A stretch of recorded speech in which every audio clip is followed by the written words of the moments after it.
자, 반갑습니다. 알파프로 가족 여러분, 정태근 전문가입니다. 10월 28일 두 번째 방송 시작하도록 하겠습니다. 자, 두 번째 방송 종목은 삼성물산입니다. 방송 끝까지 시청을 부탁드리고요. 방송 보시고 난 이후에는 좋아요, 구독 부탁드리도록 하겠습니다. 자, 그러면 시작 한번 해보도록 하겠습니다. 화면 보실게요. 삼성물산이 오랜만에 좀 주가 좀 들썩이는 것 같아요. 일단은 8월달 이후에 하락이 좀 나오다가 점점 이제 주가가 이제 상승으로 가려고 계속 그냥 뜸을 들이다가 어제 드디어 이렇게 큰 폭의 좀 상승이 나왔습니다. 그래서 어제 주가가 이제 보면은 6%가량 오랜만에 상승치고 상승폭이 좀 작긴 하지만 그래도 6% 갭까지 동반했고 대량거래가 터졌다는 점을 보게 된다라면은 이 정도도 잘 따라 좀 봐야 될 것 같아요. 자, 1차적으로 삼성물산이 이렇게 들썩인 거는 일단 원초적인 부분부터 먼저 보도록 할게요.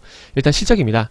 3분기 어닝스 서프라이즈. 3분기 영업이익이 7,970억 원을 기록했는데 이게 영업이익이 전년 동기 대비해서 무려 460% 성장입니다. 460% 성장이면은 중소형 스몰캡 같으면은 거의 상한가가 나와야 정상이거든요.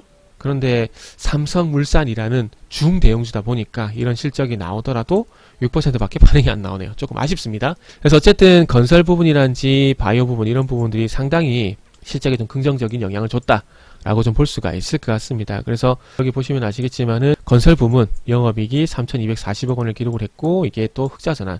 아마 앞으로 건설 부분 같은 경우는 계속해서 좋아질 것 같아요.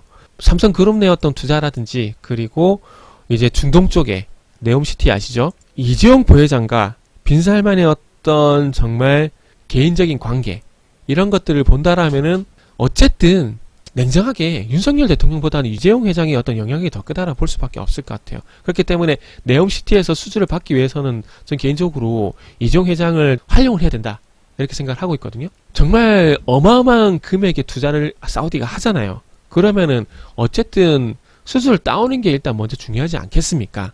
후순위에 있는 것들이 안 중요하다는 것들이 아니고요. 그렇다면은 어쨌든 지금 대형 건설사들 같은 경우 삼성물산 그리고 최근에 삼성물산이 찰싹 붙어있는 현대건설 이런 기업들이 일단은 수주를 먼저 받았다야 우리나라 기업들 쪽으로 낙수 효과도 기대를 할 수가 있는 부분들이고 이렇게 수주 환경을 좀 만들어놔야 이 건설 쪽뿐만 아니라 다른 쪽 같은 경우도 분명히 이 긍정적인 효과가 나올 수가 있다라는 거죠. 뭐 개인적인 생각입니다. 그리고 뭐 상사 부분은 좀 안 좋았네요. 영업이익이 28% 감소를 했고 뭐 이거 뭐 큰 영향은 없는 것 같습니다. 그래서 지금 어쨌든 삼성물산 같은 경우는 실적에서 삼성바이오로직 실적도 잘 나왔죠. 그래서 아마 그게 반영된 거라고 보시면 될 것 같습니다. 그리고 어쨌든 이 주된 캐시카우 역할을 하고 있는 이 건설 부분에 실적이 좋게 나오게 되면서 어닝 서프라이즈를 기록을 했고 앞으로 이 건설 부분 실적 같은 경우는 460%까지의 성장은 아니겠지만 계속해서 꾸준히 성장할 가능성이 있기 때문에 삼성물산의 실적은 계속해서 좋아질 수밖에 없다라는 말씀을 드려야 될 것 같고요. 그리고 이제 두 번째 이슈. 예상하시겠지만 삼성 이슈입니다. 현재 이재용 회장이 삼성물산의 지분을 18% 가지고 있어요. 그러면 이재용 회장이 가장 위에 정점이 있고 그 밑에 삼성물산이 물산 밑에 뭐 있죠? 삼성생명 있고 삼성생명이 또 이제 전자를 또 지배를 하고 있고 전자가 또 SID를 지배를 하고 있고 이런 구조입니다. 그렇기 때문에 이 구조만 깨지지 않게 된다라면은 뭐 이재용 부장은 안정적으로 계속해서 이 삼성그룹을 이끌어간다고 봐야 될 것 같아요. 그리고 이재용 부회장은 전 상당히 좀 부러운 게 이 삼성전자가 주당 배당금이 꽤 크지가 않거든요. 크지가 않은데 이재용 회장이 전체 1.6% 지분인데 지금 상장 주식 수가 5억 9천만 주인데 삼성전자 500만 주 1.69%만 1000만 주 정도 된다는 얘기잖아요.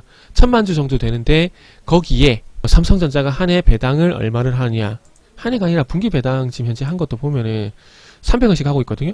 1000만 주에 300원 분기당 30원씩 돌아요. 배당 소득세 빼더라도요.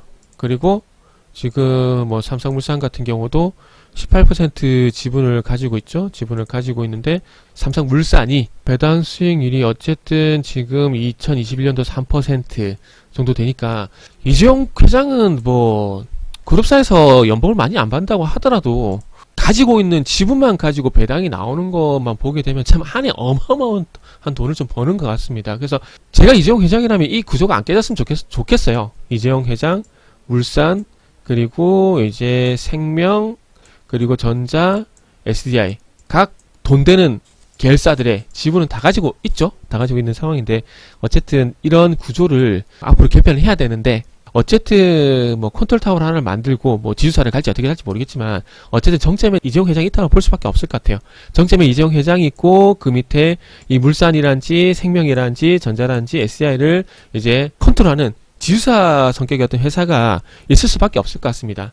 그렇기 때문에 뭐 이래나 저래나 이재용 회장은 이 삼성그룹을 안정적으로 지배한다 라고 좀 보시면 될 것 같아요. 그리고 앞으로 뭐 지배구조 개편 이슈가 나오게 되면은 이재용 회장 바로 밑에 삼성물산이 있기 때문에 삼성물산이 회장이라고 볼 수밖에 없을 것 같습니다. 그리고 오늘 어제 6% 상승 이후에 0.4%가량 현재 조정이 나오는 상황인데 일단은 가격대를 보게 되면은 한 12만원대에서 12만 5천원대 요 가격대였던 돌파 여부 이게 좀 중요할 것 같습니다. 그래서 이 삼성물산을 가지고 계신 분들은 일단 12만원에서 12만 5천 요 가격대를 돌파할 가능성에 무게중심을 두셔도 무방하다라는 말씀 드리면서 마무리하도록 하겠습니다. 오늘 얘기가 좀 많이 왔다 갔다 했는데 어쨌든 하나만 보시면 될 것 같아요. 간단하게 결론을 내보자면은 건설 부문이었던 실적이 상당히 잘 나왔다. 근데 이게 단기 이벤트성이 아니라 건설 부문은 앞으로도 계속 좋아질 가능성이 높기 때문에 왜? 네옴시티란지 해외 수주 때문에 그런 부분이 있어서 앞으로 좋아질 가능성이 있기 때문에 실적은 좋아질 것이다. 거기다가 이재용 회장이 취임을 하게 되면서 지배구조 개편 이슈가 반영되게 되면서 앞으로 12만원과 12만 5천원대의 돌파 가능성이 있다.